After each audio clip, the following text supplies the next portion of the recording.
Suatu ketika, Muhammad Masdan yang sangat penasaran bertanya kepada Datuk Rajo Batuah. "Datuk, guruku yang terhormat.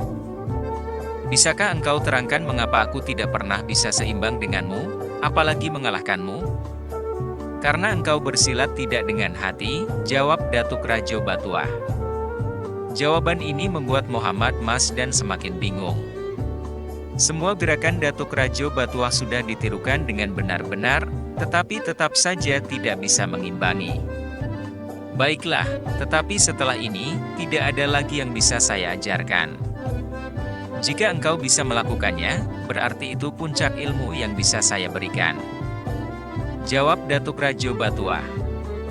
Muhammad Masdan bingung, bercampur senang dan sedih. Senang karena akan mendapat ilmu baru, sedih bahwa mungkin waktunya untuk berpisah dengan gurunya.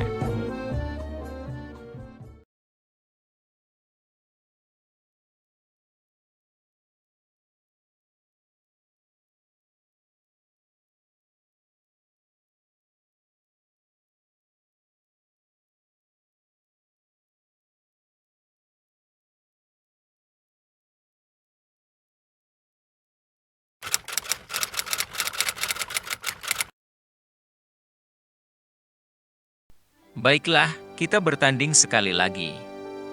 Tapi, aku akan menggunakan senjata. Engkau juga boleh menggunakannya," kata Datuk dengan pasti. Ia keluarkan senjata kerambit di tangan kanan dan kirinya. Kerambit itu berbentuk pisau melengkung yang tajam. Di pangkal ganggangnya terdapat lubang yang bisa dimasuki jari telunjuk. Muhammad Masdan tidak pernah bertanding dengan senjata tersebut. Ia melihat ujung kerambit yang tajam itu berbahaya. Ketika Datuk menyerang, ia selalu memperhatikan ujung kerambit yang menyambar-nyambar bersamaan gerakan Datuk yang maju terus bagaikan kerbau yang mengamuk.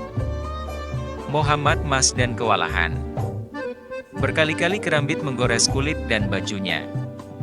Datuk menyerang sungguh-sungguh, tetapi ketika hampir mengenai sasaran ia menahannya, sehingga luka yang ditimbulkan tidaklah berbahaya. "Cukup," teriak Datuk Rajo Batuah. "Engkau mati berkali-kali," seru Datuk Rajo Batuah. Muhammad Masdan yang kelelahan dan banyak goresan ujung kerambit di baju dan kulitnya duduk tersimpul. Tidak dinyana, ternyata ilmu silat yang ia kumpulkan dari banyak pendekar tidak mampu menahan serangan dari Datuk Rajo Batuah. Datuk Rajo Batuah berdiri tegap, ia pertemukan dua kerambit di kanan dan kirinya di depan dadanya. "Apa yang kau lihat dari senjata ini, hai muridku?" tanya Datuk. Muhammad Masdan menggeleng pelan. "Ini adalah bentuk hati. Dua senjata ini perlambang hati yang berpadu. Jika engkau bertempur, sesungguhnya senjata paling ampuh adalah hatimu," sahut Datuk Rajo Batuah. "Aku bertempur segenap hatiku, aku tahu dari mana aku berasal dan kemana aku akan kembali," terang Datuk Rajo Batuah. "Gerakanku mungkin sama dengan gerakanmu, gerakan silat taralak yang pantang mundur, tapi dengan hati pasrah kepada Yang Maha Kuasa, dengan hati yang sadar asal diri kita," terang Datuk Rajo Batuah. Muhammad Masdan tertunduk, bukan karena bersalah, tetapi inilah saat terakhir di mana guru dan murid harus berpisah. "Aku akan wariskan sebuah jurus pamungkas, yang diwariskan oleh para panglima ahli silat. Jurus hasil pengalaman pertempuran hidup dan mati. Engkau tidak boleh mengajarkannya, kecuali jika engkau memiliki penerus yang sejiwa dan berlaku seperti dirimu. Jurus ini tidak bisa diajarkan kecuali hanya meniru, tidak bisa dengan latih tanding.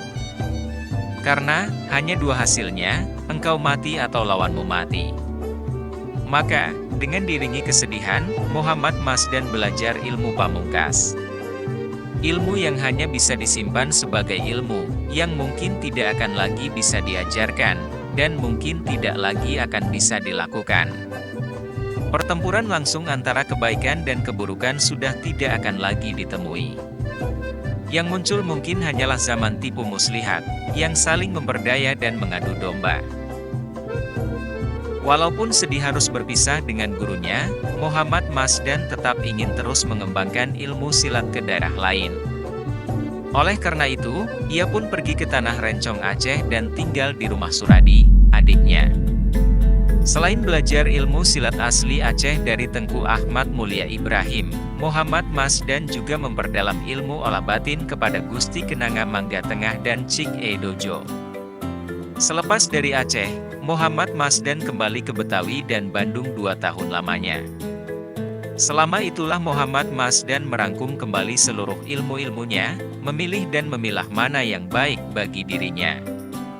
Pada bulan puasa di tahun 1902, Muhammad Masdan pulang ke Surabaya. Sebagaimana tradisi, Muhammad Masdan yang memiliki darah bangsawan harus meninggalkan nama kecilnya. Dengan disaksikan sanak keluarganya, Muhammad Masdan berganti nama menjadi Surodiwiryo dengan gelar Kingabehi, sehingga lengkapnya bernama Kingabehi Surodiwiryo. Muhammad Masdan, atau sekarang bernama Kingabehi Surodiwiryo, mendapat tugas sebagai polisi. Kingabehi Surodiwiryo itu sangat pemberani menurut rekan-rekan polisi lainnya.